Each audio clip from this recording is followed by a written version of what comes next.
Ruby Lionhart stood before the ornate, wrought-iron gates of the prestigious CH Postal Company, her heart pounding with a mixture of excitement and trepidation. This was the moment she had been working towards for years, the opportunity to become an auto-memory doll, a revered profession that involved ghostwriting deeply personal letters for clients, capturing their emotions and sentiments with unparalleled empathy and skill. As she stepped through the gates and into the immaculate courtyard, Ruby couldn't help but feel a sense of awe wash over her.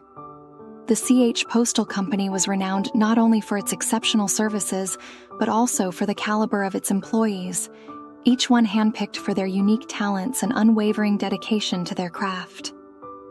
It was here, amidst the grandeur of this esteemed institution, that Ruby hoped to follow in the footsteps of the legendary Violet Evergarden, a woman whose name had become synonymous with the art of ghostwriting, and whose calm composure and emotional reserve were the stuff of legend. Ruby had been captivated by Violet's story from the moment she first heard it. A tale of a young woman who had endured unimaginable trauma during the war, only to find solace and purpose in the act of giving voice to the emotions of others. It was a journey that resonated deeply with Ruby, for she too had experienced her fair share of hardship and pain, though the details remained shrouded in the shadows of her past. As she made her way through the winding corridors of the CH Postal Company, Ruby couldn't help but feel a sense of kinship with Violet Evergarden. Like her idol, Ruby had initially struggled to connect with the emotions of her clients, her own experiences having left her guarded and emotionally detached. But through sheer determination and a willingness to confront her own demons, Ruby had slowly but surely learned to tap into the depths of human emotion, allowing her to craft letters that were not merely words on a page, but living, breathing expressions of the soul. It was this very talent that had earned Ruby her place among the ranks of the auto-memory dolls. And as she settled into her new role, she found herself inundated with requests from clients seeking her unique brand of emotional storytelling. One client in particular would leave an indelible mark on Ruby's life and shape the course of her career forever. His name was Edward Blackwood, a wealthy businessman who seemed to have it all. A beautiful wife named Emily, an adorable young daughter named Lily, and a sprawling mansion that spoke of his immense success and wealth. However, beneath the perfect facade of his life, there lurked a darkness that Ruby could never have anticipated. Edward's request was simple. He wanted Ruby to ghostwrite a heartfelt letter to his wife and daughter, apologizing for his past mistakes and promising to be a better husband and father moving forward. As Ruby listened to Edward pour out his heart, she was moved by the sincerity in his voice and the depth of his remorse. She could sense the genuine love he had for his family and the desperation he felt to make things right. With a heavy heart, Edward recounted the times he had neglected his wife and daughter, putting his work before his family. He spoke of the countless nights he had missed tucking Lily into bed, and the special occasions he had missed due to business trips. He talked about the arguments he had with Emily, the hurtful words exchanged, and the tears shed.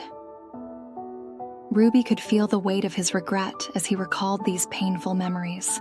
Determined to capture the essence of Edward's emotions, Ruby poured her heart and soul into crafting the letter. She wrote about how deeply sorry he was for his past transgressions, and how he would forever regret the pain he had caused his loved ones. She described the immense love he felt for Emily and Lily, and how they were the most precious things in his life. In the letter, Edward promised to be more present, to make time for family dinners, and to never miss another one of Lily's dance recitals or school plays. He vowed to be a better listener, to be more patient, and to cherish every moment with his wife and daughter. Ruby's words painted a vivid picture of a man who was ready to change, to put his family first, and to make up for lost time.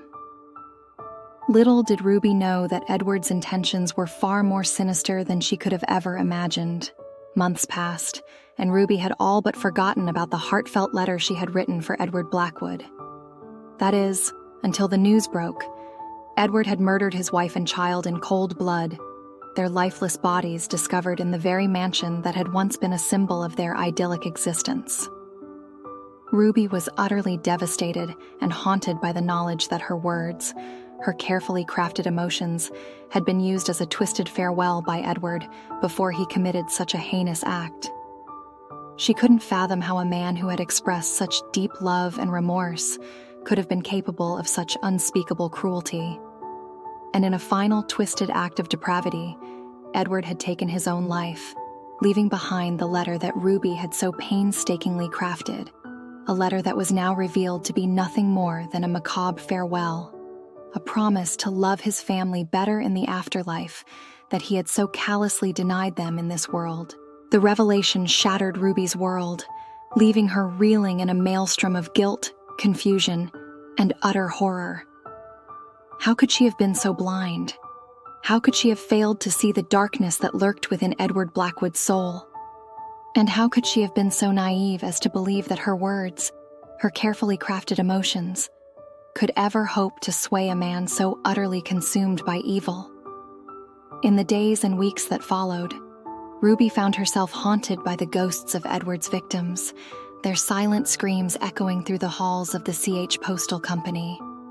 But instead of succumbing to despair, Ruby found herself drawn deeper into the true meaning of her profession, the act of giving voice to those who could no longer speak for themselves.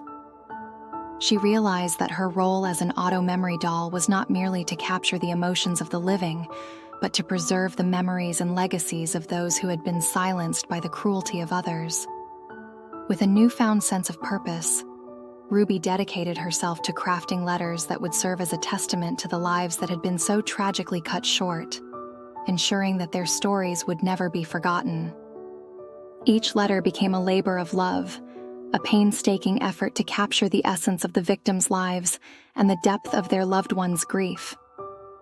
Ruby poured her heart and soul into every word, weaving together intricate tapestries of emotion that would forever enshrine the memories of those who had been lost. And as she worked, Ruby found herself undergoing a profound transformation. The guilt and horror that had once threatened to consume her gave way to a sense of profound empathy and understanding. She realized that her words held the power to heal, to provide solace and comfort to those who had been left behind, and to ensure that the victims' voices would never be silenced again. With each letter she penned, Ruby felt a sense of catharsis wash over her, as if she were helping to lift the burden of grief from the shoulders of those she served. And in those moments, she knew that she had found her true calling, to be a beacon of hope in a world that so often seemed shrouded in darkness, and to use her words as a force for good, a testament to the enduring power of love and compassion. As the years passed, Ruby's reputation as an auto-memory doll grew, and her letters became sought after by those who had experienced the most profound losses imaginable. And though the weight of their grief was often heavy, Ruby carried it with grace and dignity, her words serving as a reminder that even in the darkest of times, there was always a glimmer of light to be found. For Ruby had come to understand that the true essence of ghostwriting was not merely the act of capturing the emotions of the living, but of giving voice to those who had been silenced by death, a sacred duty that she embraced with every fiber of her being, ensuring that the memories of those who had been lost would never fade, and that their stories would live on, forever etched into the hearts and minds of those they left behind.